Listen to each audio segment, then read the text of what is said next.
வணக்கம், நான் mini garden Gowri. இன்றைக்கி எம்ஜி கிச்சனில் பஜ்ஜி செய்ய போகிறோம். இந்த பஜ்ஜி பார்த்திங்கன்னா வாழைக்காய் இல்லாமல் கோதுமை மாவு வச்சு செய்ய போகிறோம். இந்த பஜ்ஜி பார்த்திங்கன்னா மேலே நல்லா கிறிஸ்பியாக இருக்கும், உள்ளே நல்லா சாஃப்டாக ஓட்டையாக பஜ்ஜி மாதிரியே தான் இருக்கும். டேஸ்ட்டும் ரொம்ப அட்டகாசமாக இருக்கும். ஒரு முறை செஞ்சிங்கன்னா எப்போவுமே இதுதான் செய்வீங்க, அந்த அளவுக்கு டேஸ்ட்டு சூப்பராக இருக்கும். இப்போ வாங்க வீடியோக்குள்ளே போய் இந்த பஜ்ஜி எப்படி செய்யுதுன்னு பார்க்கலாம்.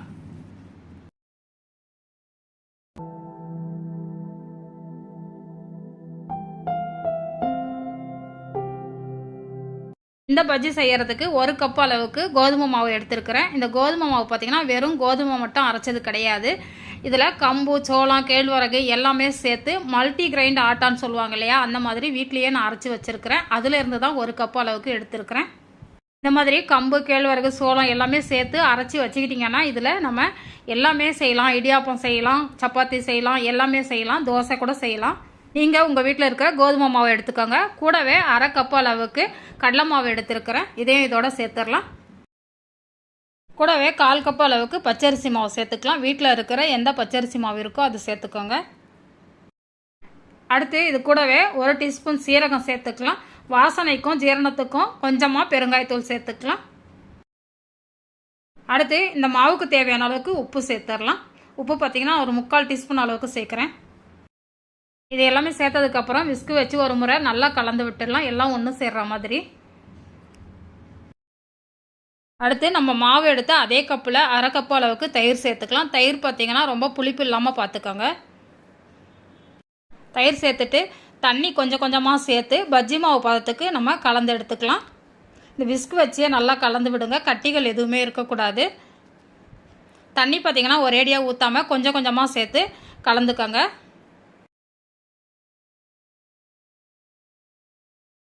இப்போ பார்த்திங்கன்னா கட்டிகள் எதுவுமே இல்லாமல் மாவு நல்லா கரைச்சி எடுத்தாச்சு. அடுத்து கொஞ்சமாக சாம்பார் பொடி சேர்த்துக்காங்க. சாம்பார் பொடி இல்லைன்னா குழம்பு மிளகாய் தூள் ஒரு 1/2 டீஸ்பூன் சேர்த்துக்காங்க, சரியாக இருக்கும்.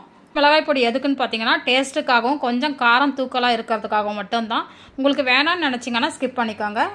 எல்லாம் சேர்த்து கரைச்சதுக்கப்புறம் மாவு பஜ்ஜி மாவு பதத்துக்கு இருக்கணும். ரொம்ப தண்ணியாகவும் இருக்கக்கூடாது, ரொம்ப கெட்டியாகவும் இருக்கக்கூடாது. இப்போ இந்த மாவை ஒரு பிளேட் போட்டு மூடி வச்சிடலாம். ஒரு 10 நிமிஷம் நல்லா ஊறட்டும். ஊறினதுக்கப்புறம் பார்க்கலாம்.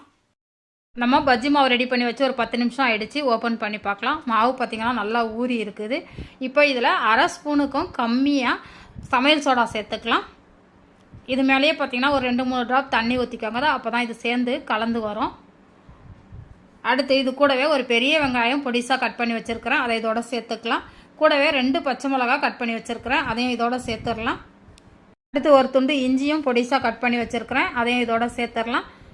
2 கொத்து கருவேப்பிலையும் பொடிசாக கட் பண்ணி வச்சுருக்குறோம், அதையும் இதில் சேர்த்துடலாம். என்கிட்ட கொத்தமல்லி இல்லை, உங்கள்கிட்ட கொத்தமல்லி இருந்தால் கொஞ்சம் சேர்த்துக்கோங்க. இப்போ இது எல்லாத்தையும் கை வச்சு நல்லா கலந்து விட்டுடலாம்.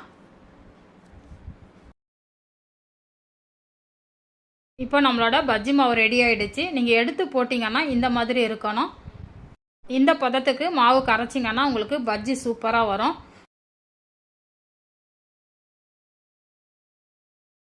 அடுத்து பார்த்திங்கன்னா அடுப்பில் எண்ணெய் ஊற்றி வச்சுருக்கிறேன். எண்ணெயும் நல்லா சூடாயிடுச்சு.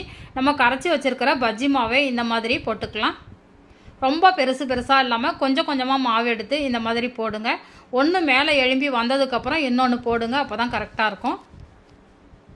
பஜ்ஜியும் பார்த்திங்கன்னா ஒன்றோடு ஒன்று ஒட்டாமல் நல்லா ஃப்ரீயாக வெந்து வரா மாதிரி போட்டுக்காங்க. நிறைய போட்டுட்டிங்கன்னா ஒன்றோட ஒன்று ஒட்டிக்கும்.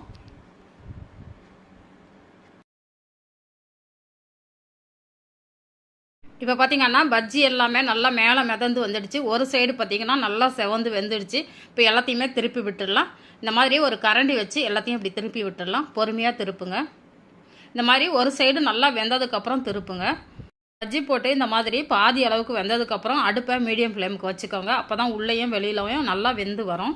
இந்த பஜ்ஜி பார்த்திங்கன்னா நல்லா ஜோனு மழை பெஞ்சிக்கிட்டு இருக்கும்போது ஒரு டம்ளர் டீயோடவும் காஃபியோடவும் இந்த பஜ்ஜி சாப்பிடும்போது ரொம்ப அட்டகாசமாக இருக்கும். ஸ்கூல் விட்டு வர குழந்தைங்களுக்கும் வீட்டில் இருக்கிற கோதுமை மாவு வச்சு ஈஸியாக இந்த பஜ்ஜியை செஞ்சு கொடுத்துடலாம். திடீர்னு வீட்டுக்கு கெஸ்ட்டு வந்துட்டாங்கன்னா நினச்ச மாத்திரத்தில் வீட்டில் இருக்கிற பொருட்களை வச்சு டக்குன்னு செஞ்சு கொடுத்துடலாம். அவங்களும் நம்மளை பாராட்டுவாங்க. டேஸ்ட்டும் ரொம்ப அட்டகாசமாக இருக்குன்னு சொல்லுவாங்க. இப்போ பார்த்திங்கன்னா நம்மளோட பஜ்ஜி எல்லாமே நல்லா குண்டு குண்டாக நல்லா உப்பி சூப்பராக வந்துடுச்சு பாருங்கள். இப்போ வெளியில் எடுத்துடலாம். இந்த வாழைக்காய் இல்லாத கோதுமை பஜ்ஜியை நீங்களும் வீட்டில் ட்ரை பண்ணி பார்த்துட்டு உங்களுக்கு எப்படி வந்தது அப்படின்றத கமெண்ட்டில் சொல்ல மறக்காதீங்க. இப்போ பஜ்ஜி எல்லாத்தையுமே எண்ணெயை நல்லா வடிச்சிட்டு வேற ஒரு பிளேட்டில் எடுத்து வச்சுக்கலாம். அடுத்து மீதி இருக்கிற மாவுலையும் இதே மாதிரி பஜ்ஜி போட்டு எடுத்துக்கலாம்.